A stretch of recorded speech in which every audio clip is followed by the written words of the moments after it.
All right, ready, buddy? All right. Votes given. They have chosen the first one. How can I stop basing my worth on having a significant other? Over to you, friend. Yeah, that's a good question. I think you have to understand that scripturally, and I think just being who you are, the way you were created to have a desire to be with someone. That's not a bad thing. That's a right thing. You can't just I had some people like, how do I just not have feelings? I'm like, well, there's one way, and you probably don't want it because you wouldn't be here anymore. It's just, you're gonna want somebody. But I think the question is, really, if I hear the question, is how do I just not let it run my life? I'm gonna give you some advice that you may love or you may absolutely hate, and it's this.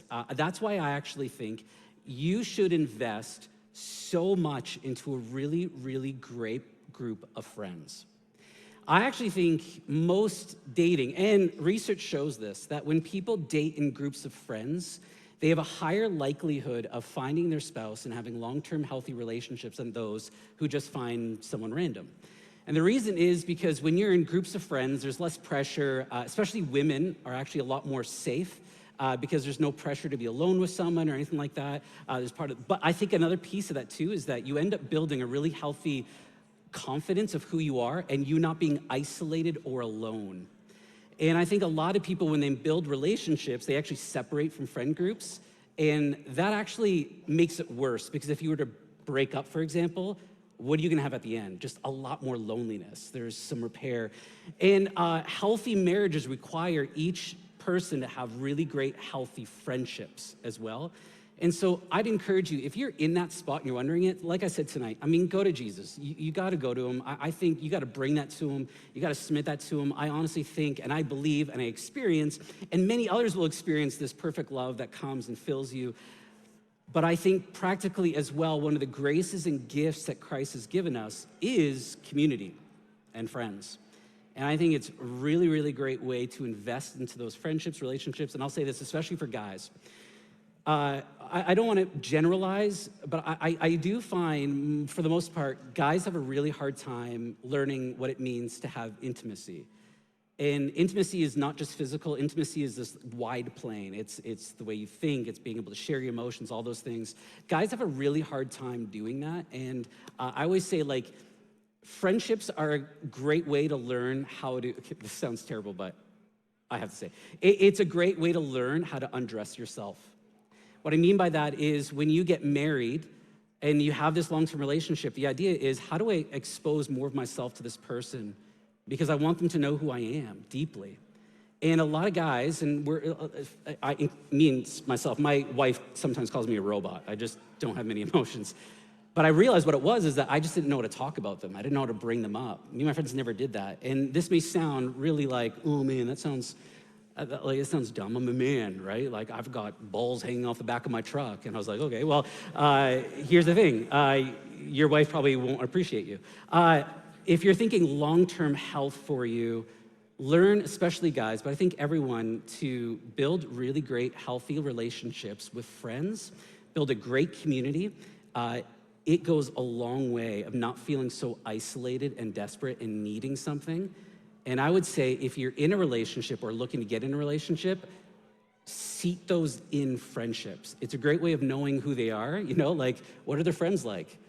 It's man, they're so annoying. Well, guess what? He probably is too. It's a healthy way of doing it. I think that's a really practical way to help navigate through some of those things. If it's getting to a point where you feel like it's really overwhelming you and taking over, I encourage every single person, if you've reached 18 years old, you've not seen a counselor, you're doing life wrong. I honestly think getting some really good professional help, if it's overwhelming you, is a really healthy thing to do. Every single person needs a checkup from the neck up. And if you were raised by anything with a heartbeat, y'all got issues. And so bring it up. Because a lot of times, a lot of those feelings of desperation actually come from how you were raised and how you view those relationships and how it's affected you. And sometimes you really need work, some professional work, again, as a gift from God, to help unattach some of those things It takes work. And so that's what I'm saying. It's a simple yet very complex question because it depends who you are. That's kind of how I've navigated those different stages. Yeah. All I heard was undress. So I'm just kidding. But that is super true. Watch the small groups sign up list. It's gonna just go through the roof next rendezvous. Speaking of connecting points, yeah. We don't call that anymore, dude. No? That's so your time. I know. We didn't have In all a great these, way. Thank Yeah. you, Thomas. Thank we you for didn't doing need that. 1,000 lights to draw a crowd. Okay, we're gonna do the next question. It is up on the story, so you guys can go ahead. And the questions are either how do I overcome sexual shame, or at what point do I open up to my significant other about my sexual past? All right, let's do this thing. How do I overcome sexual shame?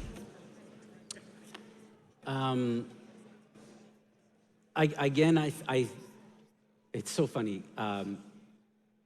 because like there's these different kinds of shames that we feel, right? If you're someone who you've just been like, I don't know, maybe you've got a past where like you've just been, I don't know, watching or engaging in a lot of like pornography, masturbation. There's this sense of like hiddenness and, like I said, shame. That is an extremely complicated and a very, very, very, very difficult habit to break free from. That studies show that people who decide to actually walk away from pornography, it is actually one of the easier habits to retrain your brain to move away from. But it takes very deliberate action to do that. But all that to say, you can carry a lot of shame. And let's say that's kind of your shame. Or you've kind of had a past, a sexual past or something like that, and you feel shame about that. And some of you may not, but what if you do feel shame about that? I think the best thing to do is, like, again, the enemy is always gonna want you to keep it a secret. That's how he kills you, is to just keep it silent.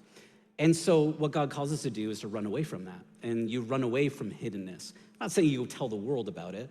I just think, find really great, safe people who love you enough to walk you through health and share that. Shame is something that doesn't just disappear. Sometimes I think the Lord comes and he heals and restores, but often it takes some time and work to overcome that shame. You need people speaking into your life, continue to encourage you. You need to be able to be like, hey, I'm feeling heavy. And it's like, hey, listen, let's keep going. I'm still walking with you. Again, remember, community, right? That's how you find people who love you really well. And so, yeah, bring it to Jesus, bring it to community. But let's say, for example, your shame comes from how you were treated. Let's say you were a victim and something happened to you and you still carry an incredible amount of shame. The hard part about that shame is that it wasn't your fault. But it's really hard to believe that. And so you carry this secondary shame that you shouldn't. And that's a very, very difficult thing to walk through. And I'll be honest, I am not skilled or trained to walk you through that kind of shame. And what I tend to do is this. Yes, tell somebody. Find a safe person. Sometimes the safest person is a third party, and that's finding counseling or psychologist. It's finding a pastor, someone you trust, and being like, I just need to get it out because it's burning a hole through me, right? Find someone.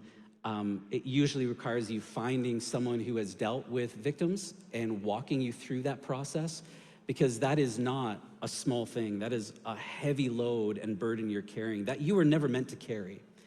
And I remember a few conversations or relationships I've had with some young adults who have walked through some of those things, and I find what has helped is this balance of, I'd invite them, come, I'd love to pray with you. Sometimes I'd pray with them every single Sunday night. I'd just pray for them. But I'd encourage them, I also really want you to see someone who knows how to work through this stuff.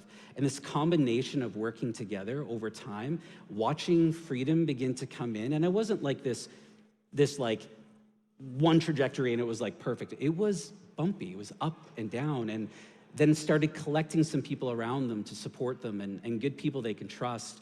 but also finding life outside that shame. I think for both kinds of shame is really important, finding a life outside of that shame, people who maybe know but draw you out of that. But it's a combination, it's a process of walking over time in those spaces. Yeah, and I mean, like I said, this sexual shame, let's say you're a couple and you're walking in that now. Again, what would the enemy want you to do? Do the opposite. He wants you to hide, find someone to be open with. He'd want you to feel guilty, and the Lord says, you know, I don't condemn you. You know, I will convict to lead you to freedom. And that includes some very intentional steps of finding the right people, bringing it before Jesus, finding the right people, and walking through it over time. There is no easy answer to this. And I think that's what all of us want. It's not an easy answer.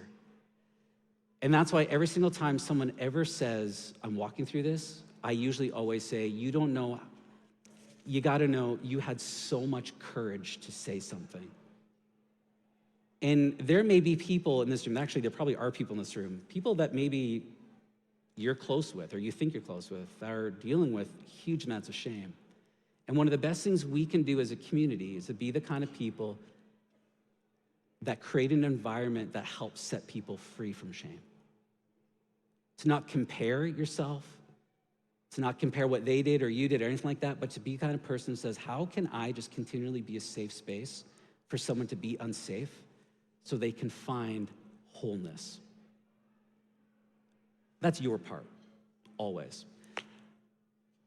I always feel like there's more I should say, but I know there's time, but I think that's kind of what I would say for now. That's good. And, you know, if you're someone that is, you know, kind of really exploring or curious about Christianity and that sexual shame is not like really there, you know, how we kind of go about it is through a biblical lens and a view. And sexual past can always be redeemed, but that was not like God's intention for your life, right? And so if you're here and you're trying to, okay, like what are they why are they talking about sexual shame and stuff like that? Well, we just kind of wanted to bring it up towards you guys to allow you to feel like you're in a safe space. And over the course of this series, you know, although we've been kind of blunt over the course of February, what it has done, it has allowed you to, and I've talked to a bunch of you about this, has allowed you to feel like, oh, okay, we're all talking about this. And now all of a sudden there's a sense of comfort now to deal with it. And I know Tomas is here as a guest speaker, and he did an incredible response. But as your pastor, one of your pastors, let me just say that this ought to be a safe space for you to wrestle with that. And so if it does mean for you to bring it up in person, you know, like we'd be happy to talk with you through that and walk with you through that. It's crazy how many coffees I've had this month in February with guys wanting to get better and open up and like beat this thing. I love that. I love that. And although I know that it's a lot of coffees and I'm going to be jittery, but we'll do it. We'll meet with you. We'll chat with you about it. And, you know, girls, Pastor Abby's an amazing resource. Guys, you can come talk to myself or Brett, and we'd love just to walk with you and journey with you on that. Okay, let's move on to the next question.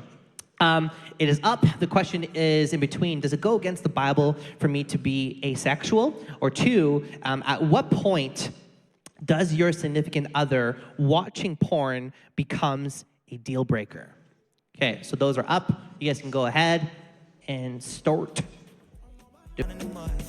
All right, let's do this. Okay, the question is, at what point does your significant other watching porn become a deal breaker?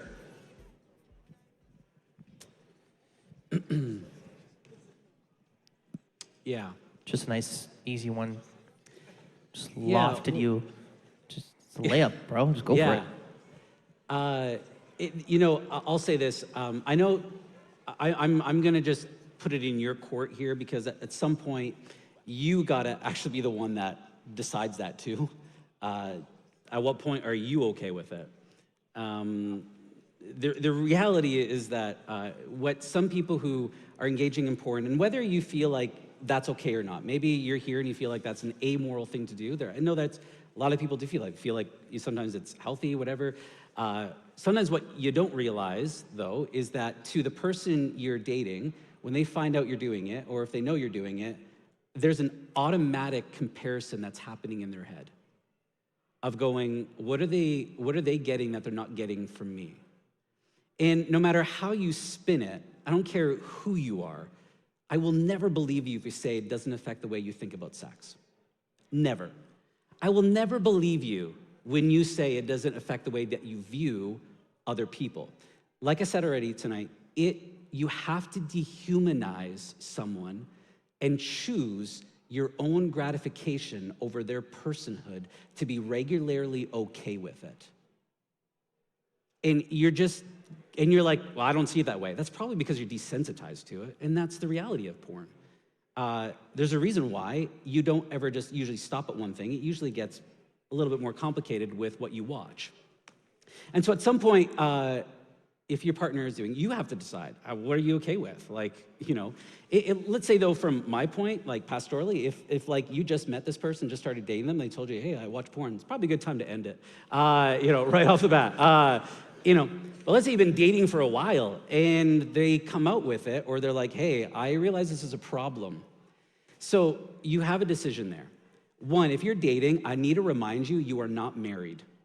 And there's no obligation for you to stick with a person if you feel very uncomfortable about it. And some are like, well, I don't want them to feel shame or feel bad. And I get that, and I can appreciate that because you care very deeply about them. There is something called a sunken cost fallacy that comes into a lot of relationships. It's like, I've put so much energy in it, like I would be such a loss to move away. It's called sunken cost fallacy for a reason. And so I would say for you, it's like, if you feel very uncomfortable with it and you're not okay with it, then you need to not be okay with it. You'd be like, hey, that's just a boundary. It's just something like, I don't know if I can get over that. I'm gonna be thinking about what you watch, all those things. It's not a shame thing, but it's just like, I have a real issue with that. And maybe you need time to just separate, whatever. But maybe you're just like, hey, they're really working through it and they've got help. And I believe in what they're doing and I think it's worth it. Then that's, again, up to you. I would say if they're working on it, if they're actively pursuing it. Now, if you're dating, they don't have to be fully, in a sense, accountable to you. You need to trust they're doing it. If you're married, they gotta be accountable to you and be honest with it. I think there needs to be checks and balances. My wife can pick up my phone, she can go through my email, she can go through everything.